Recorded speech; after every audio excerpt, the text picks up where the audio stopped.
Portrait de Berrois, le portrait de ceux et celles qui font la vie au quotidien de la commune. Portrait de Berrois en cette période, quasiment fin d'année, mais nous ne sommes pas encore là. Bientôt, ils auront l'obligeance de fêter la Sainte-Barbe et nous serons à leur côté, la population berroise également. Et c'est à travers ces portraits de Berrois que nous mettons en exergue ceux qui font l'actualité. Et il va d'abord se présenter. Comment s'appelle-t-il ?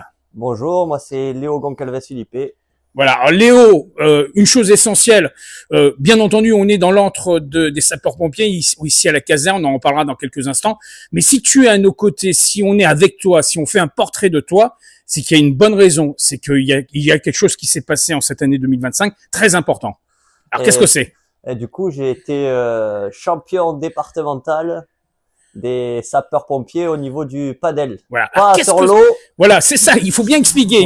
C'est pas le padel qu'on trouve sur l'eau. C'est ça. C'est celui qu'on joue avec une raquette. C'est ça, c'est le padel, donc du coup qui vient d'Espagne, qu'on pratique, c'est proche du tennis, c'est dans une enceinte vitrée, et donc du coup c'est pas sur l'étang, mais dans les clubs du coin qu'on le pratique. Donc ça se joue avec une petite raquette, hein, pas très grande. Ouais, une raquette un peu plus petite qu'une raquette de tennis. D'accord. Il n'y a pas de corde en fait. D'accord. C'est comme, j'allais dire un peu au ping-pong, c'est plat. Oui, voilà, c'est plat. Ouais, ça, c'est un mélange, en fait, c'est facilement pour se dire, c'est un mélange entre du squash et du tennis, voilà. Du ping-pong, badminton. Bon, le but étant quand même la rapidité. Je crois que c'est ça l'essentiel. C'est une question de rapidité. Oui. Et ça se joue en duo, ça se joue en individuel?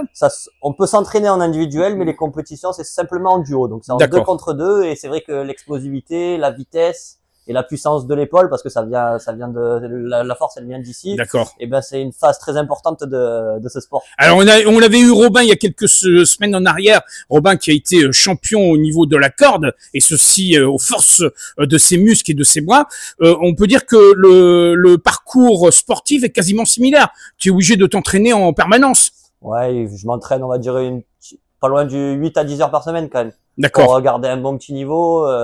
Et je dois me déplacer aussi aux 4 coins de la France pour rester compétitif. Et tu arrives à gérer ton temps de travail, j'allais dire, ton temps familial et cette pratique sportive?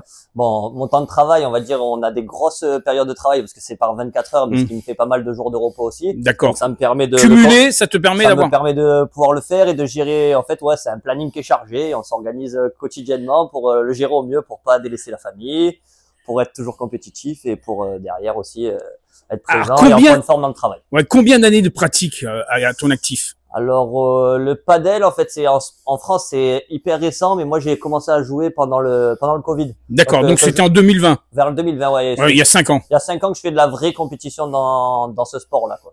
Qu'est-ce qui t'a amené justement au padel? Tout simplement, en fait, c'est un peu rigolo, mais après le tennis, j'ai joué au basket à bon petit niveau, et pendant le Covid, fermeture des infrastructures intérieures. Donc du coup, je me suis mis à se jouer à ce sport-là, et d'un coup, il y a un professionnel qui dit que c'est pas un sport, mais c'est un poison. Ah, c'est addictif. Ah, une fois qu'il t'a attrapé, il te lâche plus. Voilà. Alors là, il faut dire que tu as eu un beau parcours. 2025 va bientôt se clôturer. Là, on est à l'aube de 2026. Qu'est-ce que tu prévois pour les mois, les années à venir? Au terme des sapeurs-pompiers, dans le padel chez les sapeurs-pompiers, ça serait qu'en fait, ils vont développer les championnats régionaux et peut-être France, donc être champion de la région et champion de France par la suite. Ça, c'est un objectif. Voilà. Après, j'aimerais faire aussi les championnats du monde des fonctionnaires. D'accord. Donc, du coup, avec un policier que je connais qui est à bon niveau. En duo. Et sinon, au niveau plus, on va dire, individuel hors pompier, c'est rentrer dans les 100 premiers joueurs français. Oui, donc voilà, sur 50 000 joueurs, rentrer dans le top 100, ça serait l'objectif. Une certaine fierté d'être berrois et de défendre les couleurs berroises. Bien sûr, c'est un plaisir. Moi, c'est mon centre de secours, je m'y reconnais bien. Alors d'un côté le sport pour défendre ses couleurs et après la passion d'être sapeur-pompier. Bien sûr. Parce que ça aussi c'est dans le sang. Les valeurs sportives et les valeurs des sapeurs-pompiers, quand même, elles se conjuguent. Bien sûr, assez facilement parce qu'on est dans l'entraide, on a besoin de soutien dans les moments difficiles et c'est ce qui nous permet en fait, on s'adapte toujours pour se sortir de situations plus ou moins compliquées, mais c'est vraiment le collectif qui fait foi dans ce genre de moment. Et il y a un esprit de famille, je crois que c'est ça le plus important. On le voit dans les bons moments et aussi dans les moments plus difficiles. Et on voit qu'on est unis et qu'on peut compter solidaire. On peut compter les uns sur les autres et c'est pour ça que c'est une belle famille. Et c'est là où on peut peut-être lancer un appel à ceux qui nous regardent, qui nous écoutent. Si vous avez envie de vous lancer, on recherche des volontaires, c'est ça? Nous, des gens motivés, qui ont soif d'apprendre, d'aider et d'entreprendre, ils seront toujours les bienvenus dans notre centre de secours, qu'ils aient 20 ans ou 40 ans.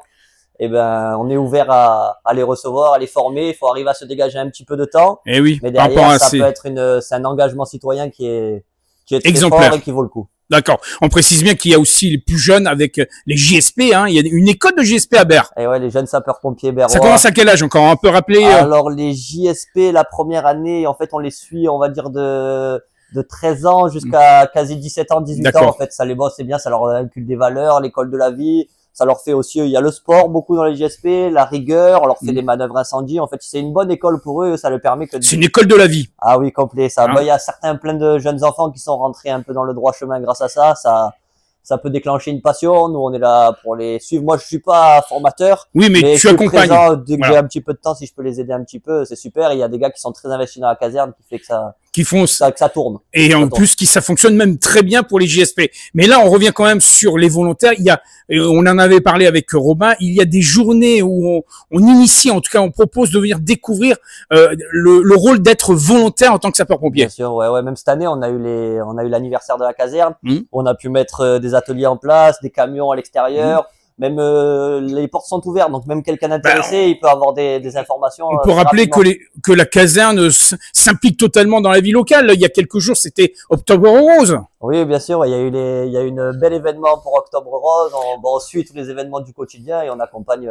Et bientôt le Téléthon. Téléthon, des lotos. Il y a beaucoup d'animations dans notre centre de secours. Il faut penser que voilà, c'est que des gens qui s'investissent, mais bénévolement pour que ça tourne et pour que derrière on véhicule une bonne image et que la vie berroise, une vie dynamique. Oui, non, ouais, le sapeur-pompier est dynamique et la vie de caserne, elle l'est. On est sur un bon mouvement. Elle vit bien la caserne de Berre et venez nous rejoindre. Ah oui, avec grand plaisir. Si vous avez un peu de temps de libre, si vous avez un peu je veux dire que vous pratiquez déjà des sports, donc c'est très bien. Vous serez déjà une base entraînée et vous allez voir que vous allez découvrir toute une équipe dynamique. C'est ça, de la motivation et du temps à donner. C'est les deux principaux facteurs qu'il faut avoir pour venir nous rejoindre. Voilà. Rejoindre l'escouade des pompiers.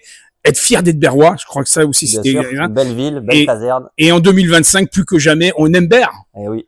Alors en tout cas, je te remercie des quelques minutes que tu nous as consacrées et on se donne peut-être rendez-vous l'année prochaine en 2026 pour voir le parcours et pourquoi pas te voir au niveau régional, voire national. Et on espère bien. Merci à Léo. Merci à toi. À bientôt. Au revoir. Portrait de Berrois, le portrait de ceux et celles qui font la vie au quotidien de la commune.